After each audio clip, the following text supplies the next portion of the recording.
I'm here to talk to you guys about a civilian response to an active shooter. And it's an unfortunate topic that we have to talk about, and I know some of you in the room have seen this before. This is a service that the police department provides to all businesses in town. Let me get to some statistics here.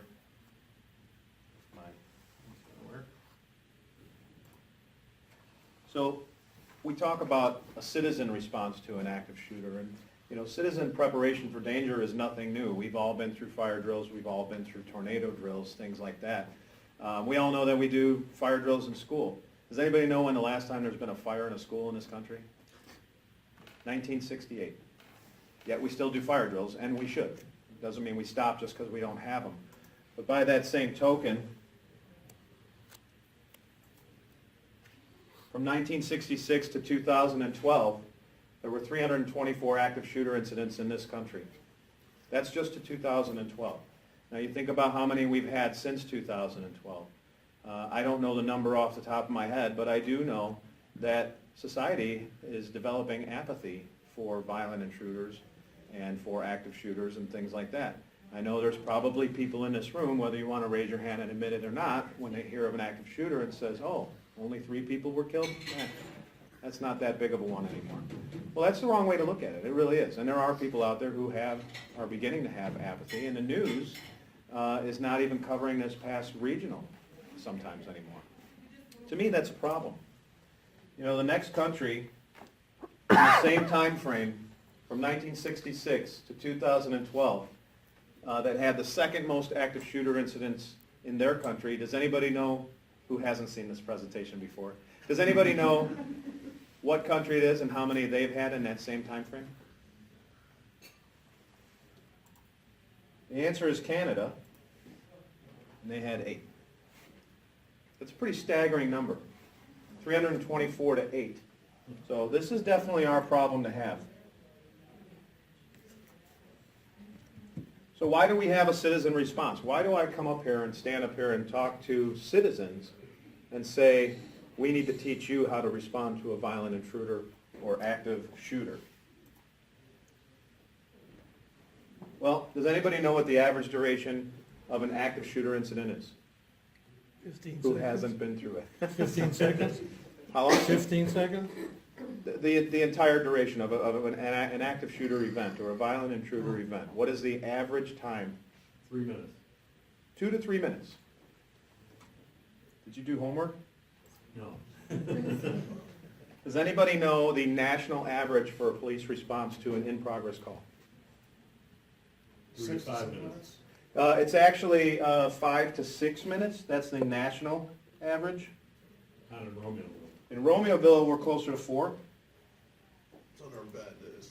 Yeah. And you got to understand it's an average. We respond much quicker sometimes. Sometimes there's, you know, reasons why our response time is a little longer. Statistically, there is 1 person wounded or killed every 15 seconds during an active shooter event. So you think about this. The active shooter event is generally 2 to 3 minutes in length, right?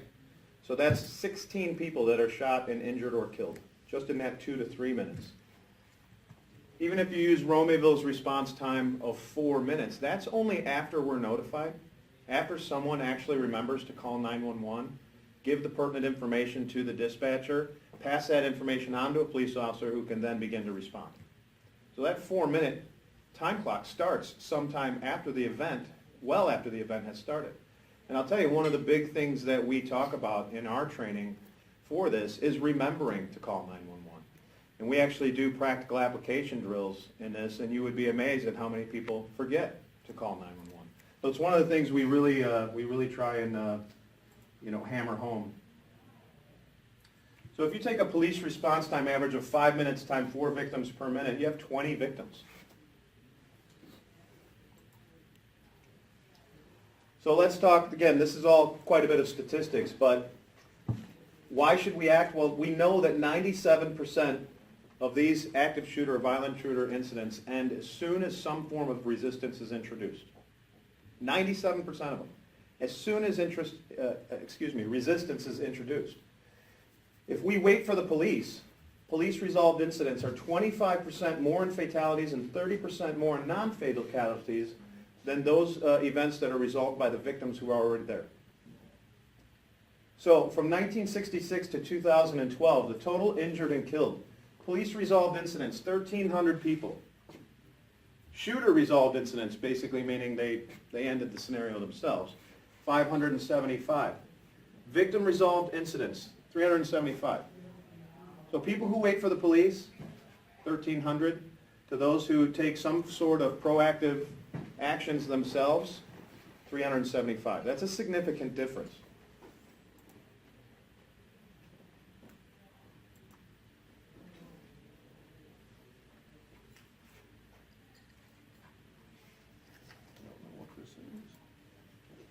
So that's where ALICE comes in.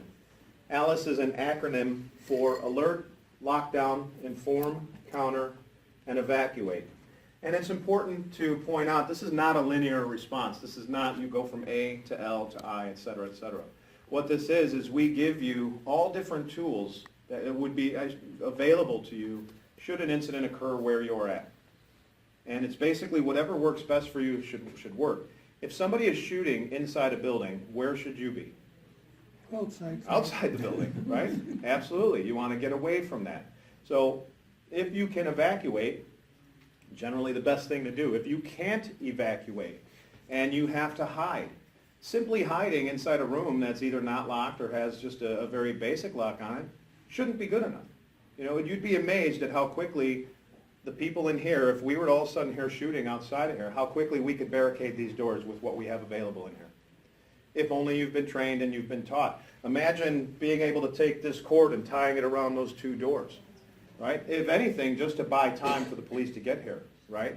So barricading may not be preventing them from entering, but it can also be slowing them down from their ability to enter. So we discuss and talk a lot about barricading. And if you can't barricade, you can't evacuate, you can't barricade, and that person does come in, what are some things you can do to introduce resistance? I mean, I wouldn't be here to teach anybody to be a ninja or anything like that, but what does it really take to interrupt the physical mechanics for someone to come in who's shooting? Hot coffee. Perhaps, absolutely. But with that said, I need a volunteer.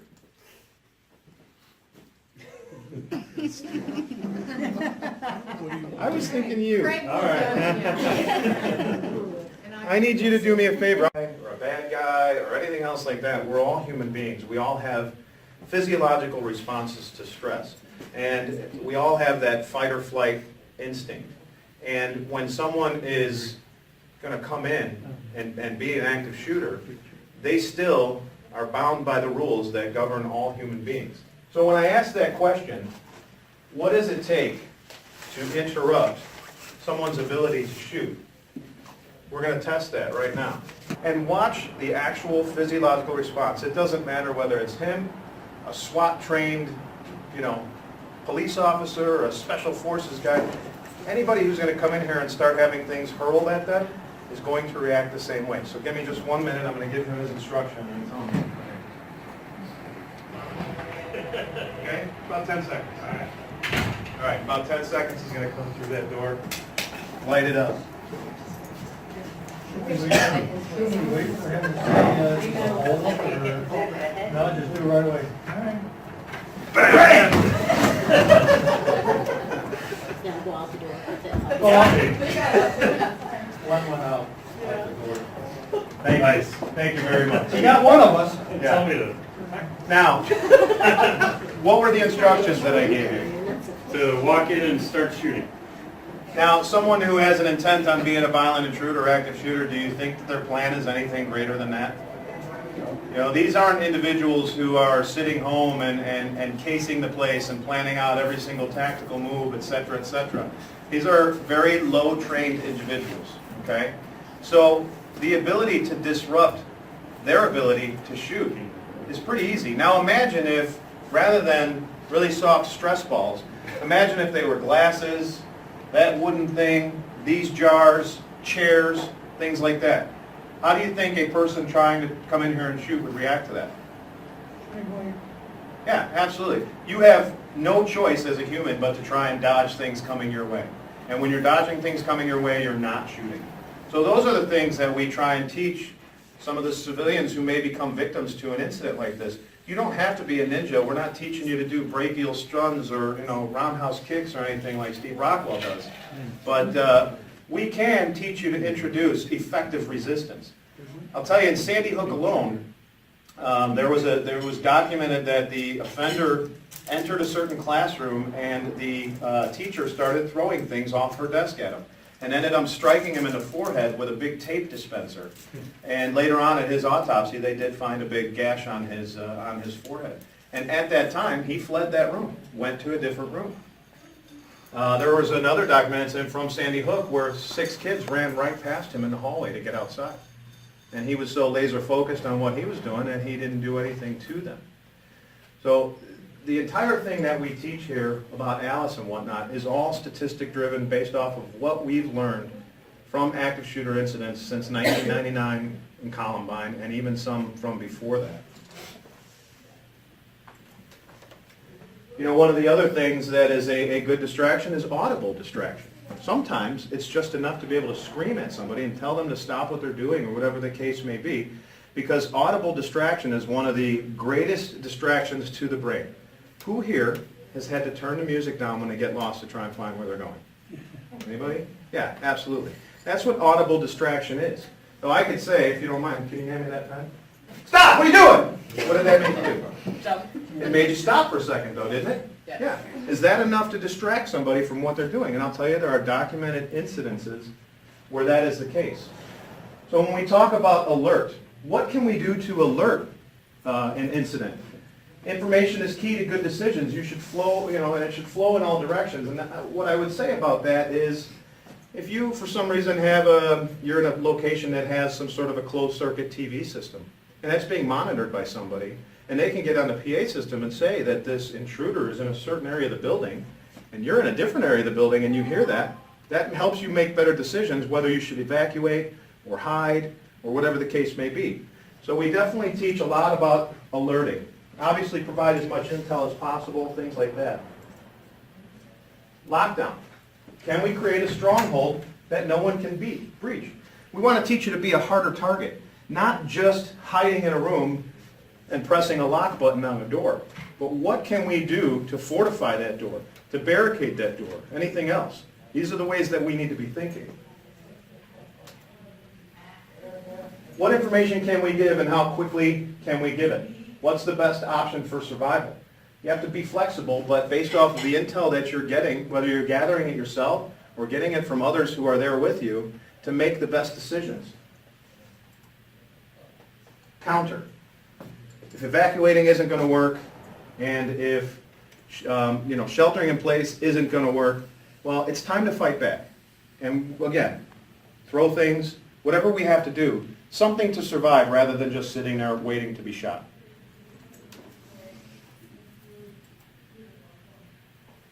We talk about the 3 natural responses to danger: fight, flight, or freeze.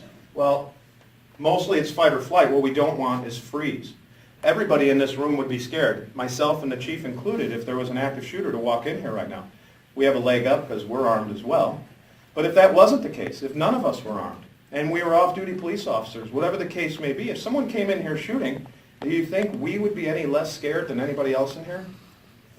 No, absolutely not. The case is, you have to be scared and do something rather than be scared and do nothing.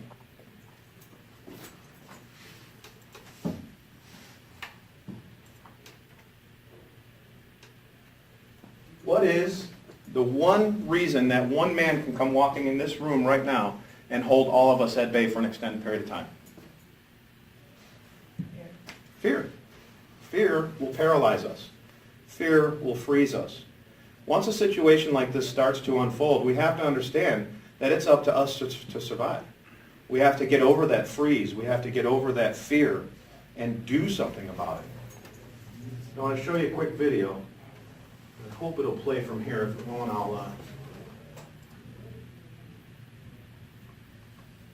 right, let me get some audio here real quick. So, this is a Florida school board meeting. Florida School Board meeting down in Florida, okay? I'll preface some of this here for you. There is a panel of people sitting behind there having a meeting similar to our village hall, where the village board and that have their meetings.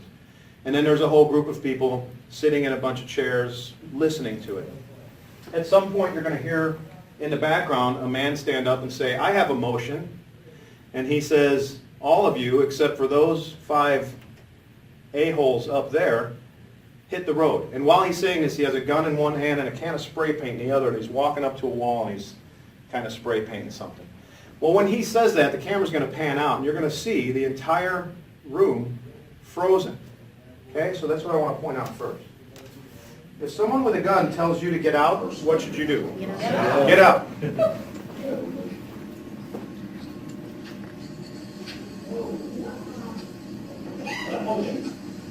Everybody in this room counter hit the road. What should these people be doing? Hiding. The other thing is, you see these couple of young ladies here hiding behind these chairs. Are those chairs going to stop bullets? No. So mistaking cover and concealment is something that's very important. If you're going to hide behind something that's going to stop bullets. If it's not going to stop bullets, you're not doing yourself any favors by stopping them.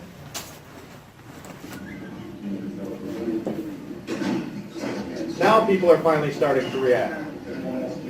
Right. Keep my coat.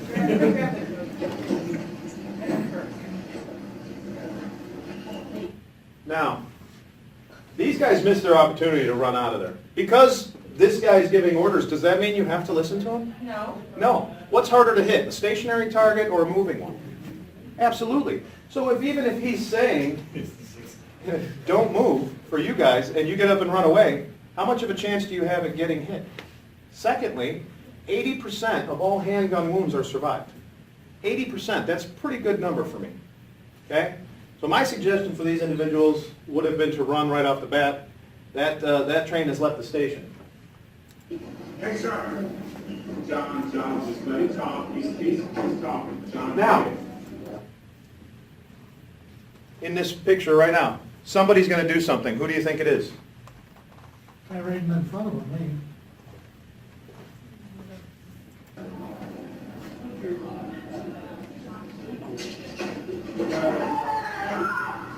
from behind. Look at those people don't even know. The little old lady. The rest of them sat there. The little old lady attempted to do something. Now, what her intention was to knock the gun out of his hand with her purse, but she just wasn't strong enough to do that. But what did she do? She created a distraction. Where is his back right now? Why are these people not bum rushing him, taking him to the ground and getting control of the weapon? This is a minute and 7 seconds into a 10-minute video. A minute and 7 seconds into a 10-minute video. Now I'll spare you the details, and I normally would play this, and near the end he actually ends up shooting at some of these people and misses all of them. Right from standing right here. He didn't shoot the lady. No, Hit him. no, he lets her go again. The only person that gets injured in this is the bad guy, but this is a minute and 7 seconds into a 10-minute video. And the issue is, they're sitting there frozen. Now, I'm not faulting them for it, but unless we learn to train out of this, that's what many of us are going to do.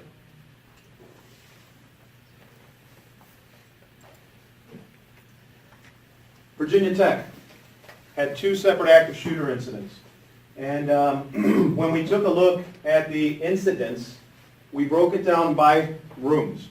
Rooms that took a passive approach, sheltering in place and just hiding and doing nothing else, and rooms that took some sort of a proactive approach, either barricading, evacuating, whatever the case may be. So you'll see in room 206, there were 14 people in there. 10 of them were killed, 2 of them were wounded. All they did was hide in a corner. Room 204 had 19 people in it. They jumped out the windows and barricaded the doors. There were 2 killed and 3 wounded. Room 211, they hid in a corner. Out of 19 people, 12 killed, 6 wounded. Room 207, he went in twice. The first time, they had a passive response to it. The second time, they barricaded the door. The first time, 5 wounded, 6 killed. The second time, nobody was injured or hurt. Room 205, there were 12 people in there. They barricaded the doors. Nobody killed, nobody wounded. So what does that tell us? A proactive versus a passive response gives us this number right here. Passive response, 28 people killed. Proactive response, 2. Well before the police are ever even getting on their way there.